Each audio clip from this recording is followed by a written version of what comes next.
Hello students, in previous video we will discussed about the factors affecting climate. First of all we study the latitude. Now yesterday we were in previous video we were on the last line of this page. Antarctica stays frozen throughout the year, मतलब जो Antarctica होता है वो पूरे ही साल क्या होता है, फ्रोज़न, जमा हुआ होता है. किससे जमा हुआ होता है? बर्फ़ से. And it's climate is cold and dry. वहाँ का क्लाइमेट कैसा होता है? कोल्ड होता है और बहुत ज़्यादा dry. Whereas the tropical rain forest stay wet and hot. और जो ट्रॉपिकल रेन फॉरेस्ट हैं वो कैसे होते हैं? वेट होते हैं, मतलब गीले होते हैं. वेट मतलब गीला होता है, थोड़ा सा हल्की हल्की बारिश. और एंड हॉट, और कैसे होते हैं? Hot. Their climates are different because the amount of sunlight they receive is also different. वहाँ रेन फॉरेस्ट का जो क्लाइमेट होता है वो क्या होता है? डिफरेंट होता है, क्योंकि वहाँ पर अमाउंट ऑफ सनलाइट जो है वहाँ पे कम रिसीव होती है. वहाँ पे अमाउंट ऑफ सनलाइट जो होती है वो दूसरे अमाउंट में रिसीव होती है. मतलब हमें नहीं पता वहाँ पे कितने अमाउंट में रिसीव होती है. अब देखो यहाँ North Pole, see in this picture, North Pole और साउथ पोल, ठीक है. वर्टिकल रेज जो कि सन की ओर से आ रही है ना.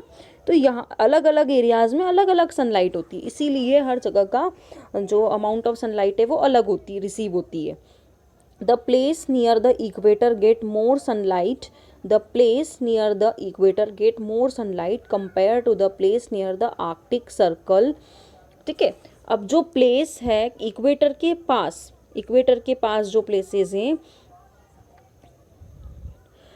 वो वहाँ पे सनलाइट गेट मोर, वहाँ पे सनलाइट ज़्यादा रिसीव होती है compare to the place near the Arctic circle. अगर आर्कटिक सर्कल देखें, आर्कटिक सर्कल से इक्वेटर पे जो इक्वेटर के पास जो प्लेसेस हैं वहाँ पे सनलाइट ज़्यादा रिसीव होती है एज़ कंपेयर टू द जो प्लेसेस आर्कटिक सर्कल के यहाँ पर है. क्यों? Due to the curvature of our planet. क्योंकि वो ऐसा क्यों होता है? आर्कटिक सर्कल कहाँ है पहले तो आप मुझे ये बताओ. पता है आपको आर्कटिक सर्कल? देखो यहाँ पे होता है आर्कटिक सर्कल, है ना, और ये होता है इक्वेटर. सॉरी, मिडिल में होता है इक्वेटर. तो ये मिडिल में इक्वेटर. तो यहाँ पे सनलाइट डायरेक्ट रिसीव होती है इसलिए ज़्यादा रिसीव होती है. लेकिन जो आर्कटिक सर्कल है वहाँ पे सनलाइट कम रिसीव होती है. क्यों?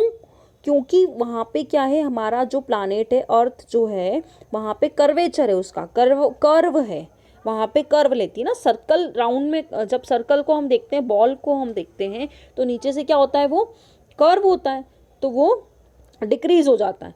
तो the sunrays are direct and intense at the equator. तो जो सनलाइट है, जो सन की जो रेज है वो डायरेक्ट होती है इक्वेटर पे. तो और जो एंड नियर बाई एरियाज, और उसके पास जितने भी एरियाज़ हैं और इक्वेटर के पास पे जितने भी एरियाज़ हैं वहाँ पे सनलाइट डायरेक्ट रिसीव होती है. ऑन द अदर हैंड, दूसरी तरफ, the sunrays at the Arctic circle are slanted and spread over a large area. Arctic circle पर जो सनरेज होती है ना वो कैसी होती है? स्लांटेड होती है, टेढ़ी आती है. ठीक है, कैसी आती है? स्लांटेड, टेढ़ी आती है ना. तो स्प्रेड ओवर, और पूरे एरिया में फैली होती हो. तो this is why it is cold eight the Arctic circle. इसीलिए आर्कटिक सर्कल क्या होता है? कोल्ड होता है. समझ में आया आपको ये कि जहाँ पर सनलाइट का अमाउंट ज़्यादा रिसीव होगा वहाँ पर टेम्परेचर और क्लाइमेट कैसा होगा? हॉट. और जहाँ पर अमाउंट ऑफ सनलाइट कम होगा वहाँ पर टेम्परेचर और क्लाइमेट कैसा होगा? कोल्ड. और जैसे कि इक्वेटर पे हॉट होता है, सनरेज डायरेक्ट आती है, लेकिन जो आर्कटिक सर्कल है वहाँ पर सनरेज स्लांटेड आती है. So this is the reason. Now next factor is altitude. Altitude of a place or its height from sea level also has an effect on the climatic pattern of the place. किसी भी जगह का climatic pattern altitude से भी decide होता है, उसकी ऊंचाई से भी डिसाइड होता है कि वो जगह सी लेवल, समुद्र से कितनी ऊंची है. ठीक है, समुद्र से वो कितनी ऊंची है, तो उससे भी क्लाइमेटिक कंडीशंस डिसाइड होती है. Normally hilly areas have a cooler climate. Normally, hilly areas have a cooler climate. जो हिली एरियाज होते हैं ना, पहाड़ी इलाके जो होते हैं, वहाँ पे क्लाइमेट कैसा होता है, कूल होता है। और compare to the plains, plains से अगर कंपेयर करें तो वहाँ पे क्लाइमेट कैसा होता है, कूलर होता है। हिली एरियाज में की बात कर रही हूँ मैं ना। As the height increases the air become thinner. जैसे जैसे हाइट बढ़ती है ना, हाइट इंक्रीज होती है किसी भी प्लेस की, तो वहाँ पे एयर क्या बन जाती है, थिनर, पतली हो जाती है ना। एयर क्या हो जाती है, पतली हो जाती है। और resulting in a moderate climate, और फिर वो क्या रिजल्ट देती है, मॉडरेट होता है वहाँ का क्लाइमेट, ना तो ज़्यादा ठंडा ना ज़्यादा गर्म।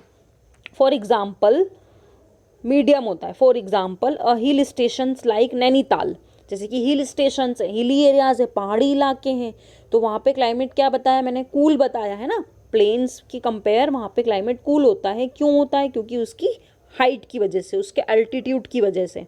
तो हिल स्टेशन जैसे कि Nainital has cooler summer than Delhi. मतलब कि नैनीताल में समर कैसी होती है, समर सीज़न नैनीताल में दिल्ली से अगर कंपेयर करें तो कूलर होती है ना, ठंडी होती है समर सीज़न, ज़्यादा गर्मी नहीं होती है कंपेयर टू द दिल्ली। लेकिन दिल्ली में समर सीज़न में होती है गर्मी, है ना। Because Nainital is located at a higher altitude. ऐसा क्यों होता है, क्योंकि नैनीताल जो है वो हायर एल्टीट्यूड पे लोकेटेड है, ऊंचाई पे लोकेटेड है। The places that are located at high altitude receive snowfall and remain covered with the snow even during summer. तो जो places ऊंचाई पर लोकेटेड है, जिनका एल्टीट्यूड हाई है, उनकी ऊंचाई बहुत ऊंची है, तो वहाँ पे क्या होता है, समर में वहाँ पे स्नोफॉल भी होता है कभी कभी।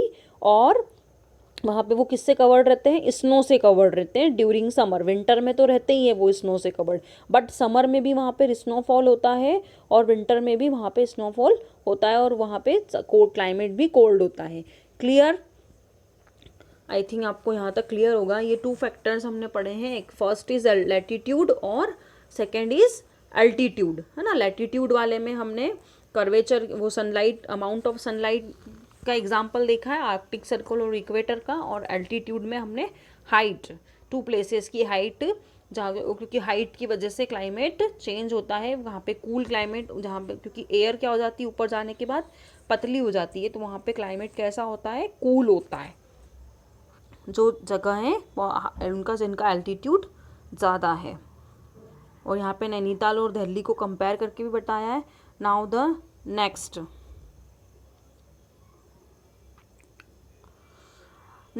Factor is distance from the sun, sun से distance. Okay, this topic we will discussed in next video.